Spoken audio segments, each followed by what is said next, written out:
94. The day after a large storm. Digging out a fossil, because we didn't know which direction he was facing.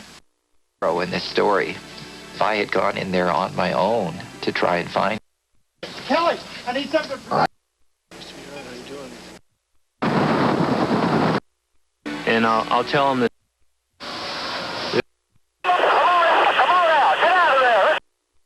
None of us ever knows how we will react in a crisis, especially when it means risking our own lives to try and save the life of a stranger.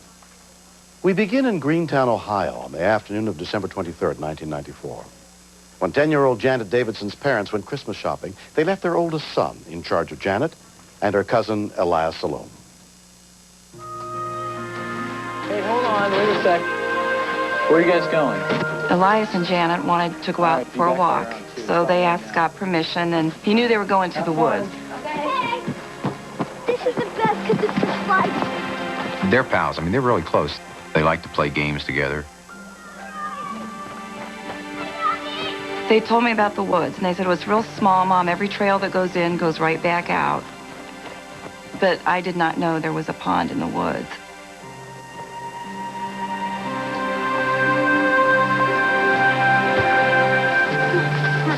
Apparently what happened was the pond was mostly frozen over, so they decided to play on the ice.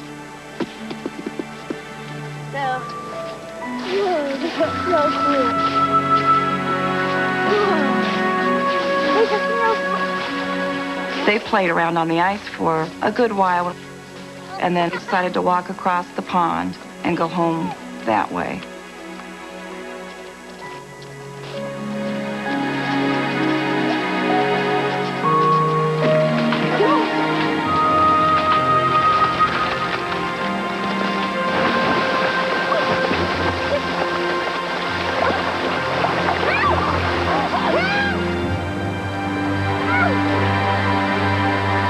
When we continue. And he wanted me to hand him a stick and try and pull him out.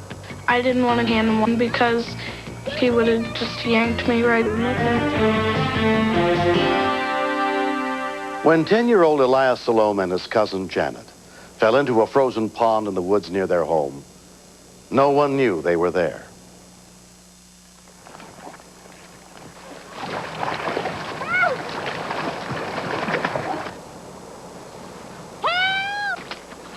Matt Hoffman and his sister Katie happened to be cutting through the woods on their bikes. We heard some screams, and we heard somebody yelling, "Help, help, anybody." Come on, let's go. Ah! Over there, come on.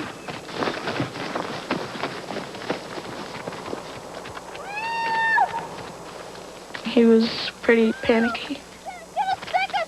And he wanted me to hand him a stick and try and pull him out.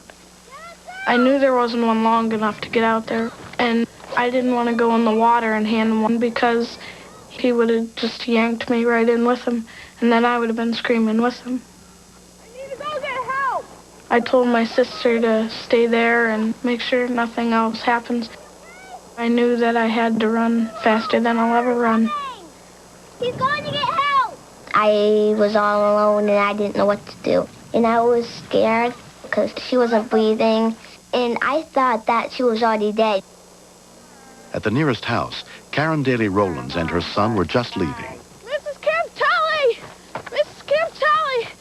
2 kids. The little boy kept screaming to us that 2 kids had fallen through the ice on the pond, and he believed that one was dead.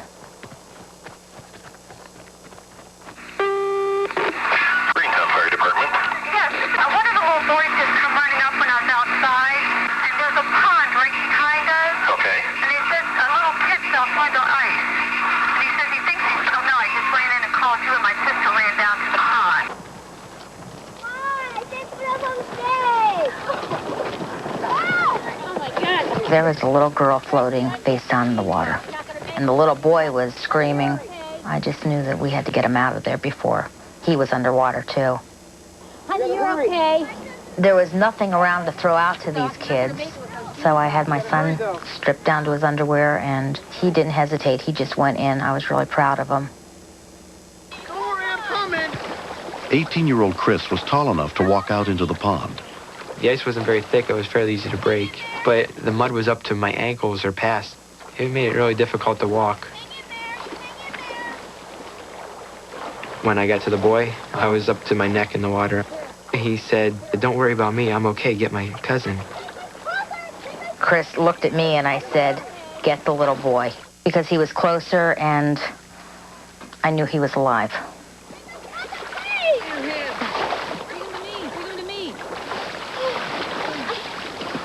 Okay, come on, baby. Come on, you got it.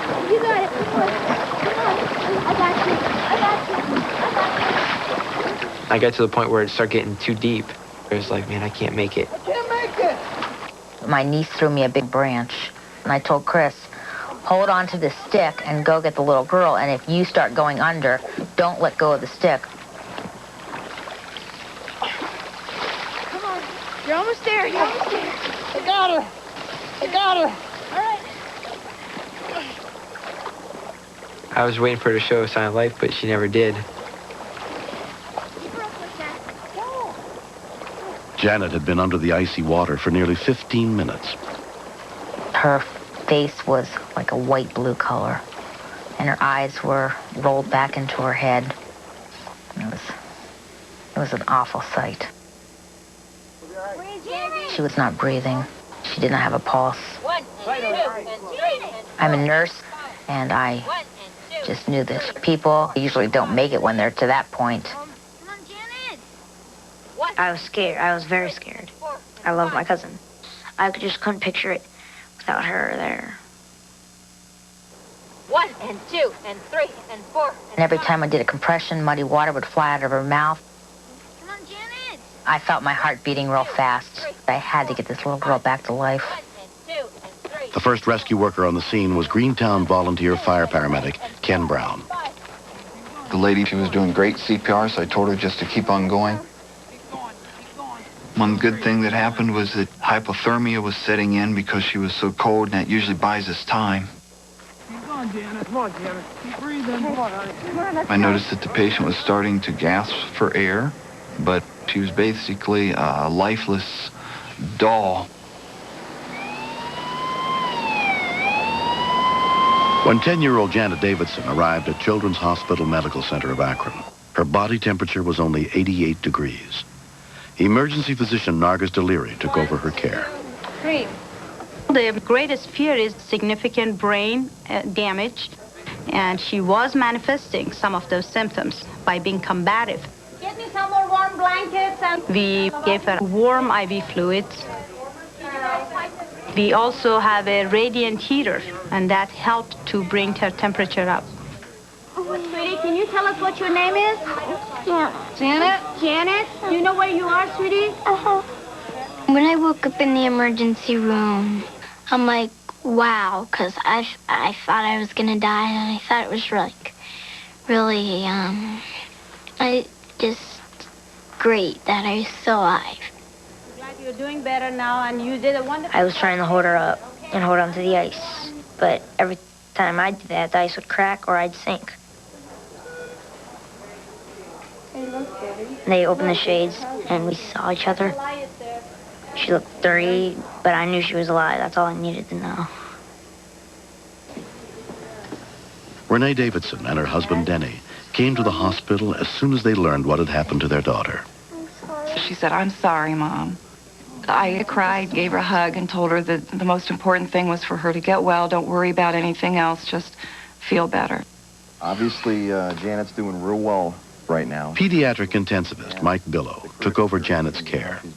She didn't demonstrate any signs of development of any lung infection, any neurologic problems or heart problems. She should live a healthy, normal life. One of the things that sticks with me is if this had happened in my very own backyard, I could not have saved Janet. I don't know CPR, and Karen did. I would encourage everyone to take a basic life support course, because if you don't do anything, the outcome is going to be death in most cases. Here she is. Isn't she just beautiful? Recently, Janet and her family got a chance to meet her rescuers. Janet walked in the house. She was so beautiful. It's an experience I'll never forget. I feel like I was blessed by having this experience for saving these kids' lives. I feel it's the next best thing next to the birth of my nieces and nephews and son. You can't thank somebody enough for saving your life. I mean, because if, like, they hadn't been there, then I would be dead. I really would. Elias's mom, Regina Salome, is also grateful. They gave us our children. There's nothing anyone could do for us more than that. It's just wonderful that strangers and not think of themselves or what risk it could have been to them to save 2 children. Thank you for our children. God bless you.